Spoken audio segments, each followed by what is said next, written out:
Hello, this is Brian Rowe with Mythic MTG Tech doing a new piece here. It is a deck commentary with ideas on how to improve a deck from one of the patrons of the channel. This is a first draft of a deck. It is a red-white deck with Jasilla as the commander, who is a really strong commander. Flying, double strike, double damage for your items, and anything hitting your opponents, half damage to you is extremely good. Very popular commander here. First thing, I've taken this deck and I've thrown it up on Tapped Out, which is a great site. One of the reasons that I do this whenever I'm looking at a deck is to kind of see what the distribution is of spells, lands, and what the mana curve looks like. Very easy to tell very quickly. This does have a few cards that are up there in the higher end, but it's a reasonable mana curve overall. Let's jump through a few of the cards here and talk about their up and down sides. Chroma is amazing if you can get her out. There aren't very many ways in this deck to actually sneak her out, though. So this really is the top of the curve for those long games. Angel of Jubilation is a decent anthem effect. I'd much rather have an anthem effect that is on a card that is also a creature than just an anthem effect by itself. Aurelia is a powerhouse and a really strong alternative leader for this particular deck.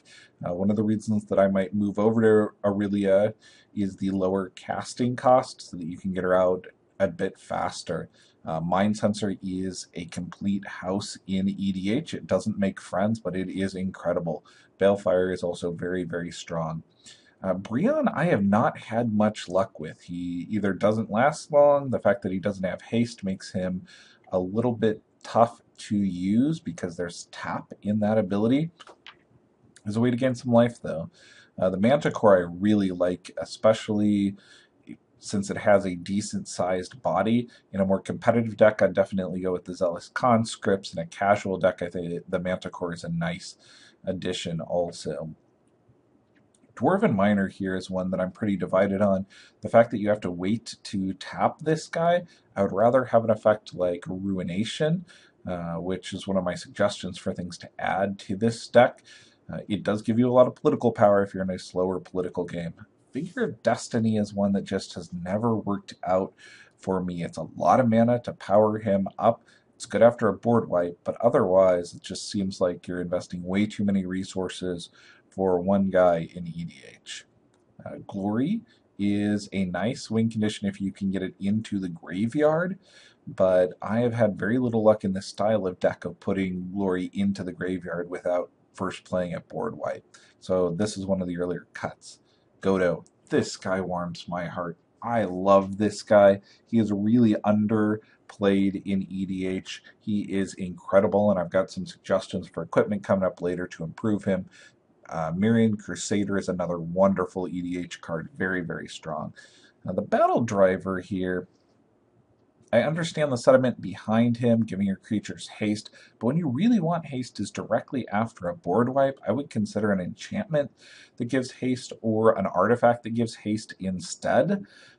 Curving out into him can be nice, but you're often going to want that effect long after your original creatures have been killed. Razzle is one of the few angels that I think is way overpriced for the ability. This is one of the few angels that I would definitely cut. Rhea Dawnbringer has an amazing effect. If you can get her out, you can usually win the game off of her recursion. Solemn Simulacrum is a wonderful staple, and Stoneforge Mystic is just one of the most powerful cards ever printed. Also works really well with the Godo package, because anything you're going to fetch up for Godo, you can also fetch up for Stoneforge. Stoneweller Giant is significantly slower. If you wanted to speed up the deck, I would definitely consider cutting the Giant and going for a lower mana curve. In a more casual game, Stoneweller Giant is really good. Active Treason is decent, although it's sorcery speed. I can't remember the name, but there's a Phyrexian mana card that I would replace this with, just so you get the same effect, but at instant. On the board wipe side here, I've got several suggestions for improving the board wipes. These are more classic board wipes. Insurrection is a solid win condition, especially if games go longer. Once again, in more competitive, I would definitely go for something lower casting cost. Mass Mutiny, I have not been overly impressed with unless you have a specific sack outlet or a way to get rid of the creatures that you steal. Having something like Goblin Bombardment makes a card like this much better, and it also works really well with Insurrection. Wheel of Fortune is a wonderful classic for refilling your hand, but one thing to notice about this deck overall is we're missing draw ways to draw cards. Wheel of Fortune is one of the only ones. I would look at 3 or 4 more ways to fill your hand back up, because if you hit your ramp right, you're going to end up putting a lot of stuff out, and then one board wipe, it's going to take you a long time to recover. So I'd look at some more ways to draw cards for this deck. The land here is pretty solid. It has your red-white duels overall. 39 is a solid land count also. The artifacts here, I would definitely go with a little more artifact ramp. Considering you're in white and red, artifact ramp is really your only option. I would drop something like Astral Cornucopia in favor of Mana Vault. This is a little bit on the slow side. I would definitely try to go with a faster ramp. The Cluestone, obviously, as mentioned by the author of this, there are some better alternatives out there. Chromatic Lantern is solid, although I like Darksteel Ingot because it lives through your board wipes a lot better. The Elixir of Immortality, only play this if you're dealing with mill decks from other players. Otherwise, I would drop this entirely. Gilded Lotus is definitely popular. It's not one of my favorites because it's a slower ramp spell, although it does color fix and it works very well if you play something like Cataclysm. Isochronic Scepter can be amazing, and it really depends on what you have to put on the Scepter. I would consider putting together a Scepter package so that you've guaranteedly got some great stuff when you have the Scepter. Lightning Greaves, wonderful. The Hammer, I've definitely seen swing games. Not a fan of the Moon Spear. This is one of the equipment that I'd definitely drop. Skull Clamp is one of the only forms of draw in here, but there really isn't a great token engine to go with it. Having 1 or 2 token producers to go with this, especially those that you might be able to grab with an Enlightened Tutor, would help significantly. Sunforger is an amazing card, and I'm going to come back to that. We've got some good artifacts here for both Godo and for Stoneforge Mystic. Boros Charm is severely underrated in EDH. The Invulnerability and Double Strike, both of those can end games. Condemn is a very, very good card. Dawn Charm, I've definitely seen surprise some people, and it's a really good target for Isochronic Scepter. Fated Retribution, not one of my favorite board wipes, but it is better than some of the classics, especially if you can get up there in mana. There's got to be some good alternatives to Fork out there. Grab the Reins is a really nice instant. The Entwine ability is wonderful also. Intimidating Bolt is not one of my favorites. I would cut this entirely. It does fit the color feel, but the impact is rather light. Lightning Helix, though, I do like a lot. Targeted removal is wonderful. Master Warcraft depends on how your playgroup lets you play this. The wording on the card is really only going to let you choose creatures that attack and block. I've seen playgroups that have errated this so that you control the whole combat, in which this card is crazy. But given how it actually works, I would cut it. Miraculous Recovery is decent because of the instant speed. It's nice after board wipes. Savage Beating is a little bit high cost for the ability. I'm not sure exactly what I would replace this with, though. Swords to Plowshares, wonderful card. Unexpectedly Absent, very, very good card. Very happy with it, especially given that a lot of people play fetch lands in EDH. Leader's Helix is another nice way to deal with other people's commanders, and especially if you're playing a more aggressive tempo game. Wild Ricochet is great, much, much better than Fork. And Word of Seizing. I love that this has Split Second. Split Second is what makes this card really good and really good in EDH. Chain to the Rocks is a little bit underwhelming. A lot of people have enchantment and artifact removal.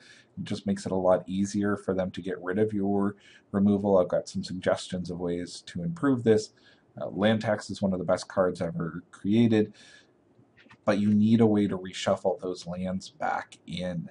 The card that I would really look towards is Scroll Rack to shuffle those extra lands back in.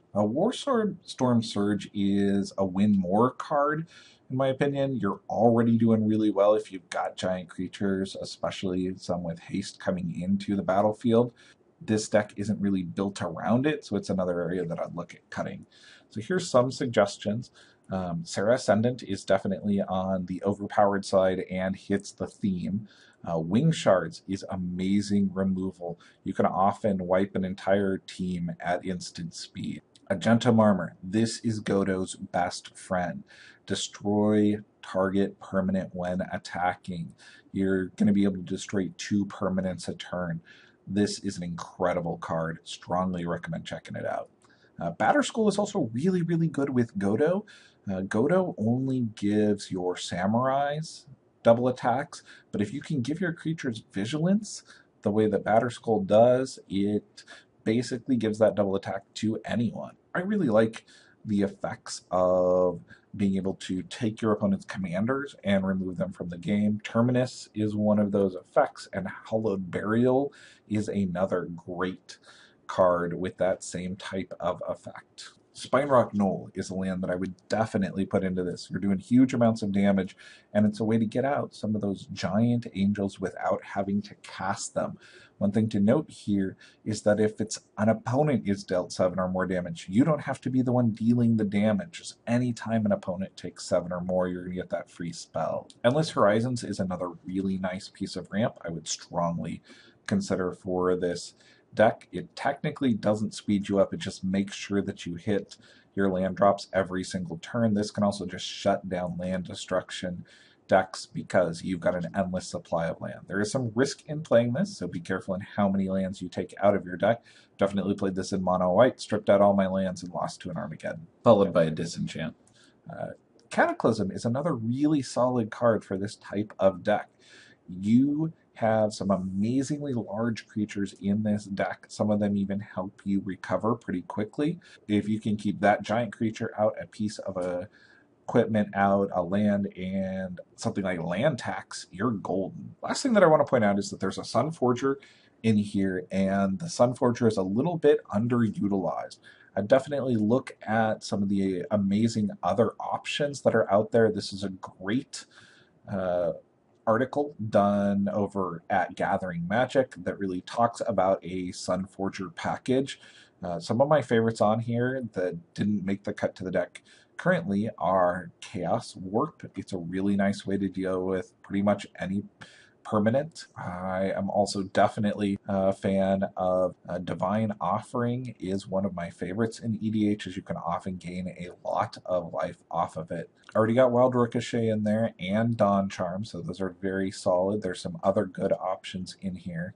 Direct Damage, Price of Progress. As much as I like destroying people's lands in a competitive environment, I'd rather have them die. And Price of Progress can do insane amounts of damage in EDH. Wonderful little article from Gathering Magic. I'd definitely check it out for anybody who's interested in a Sun Forger package.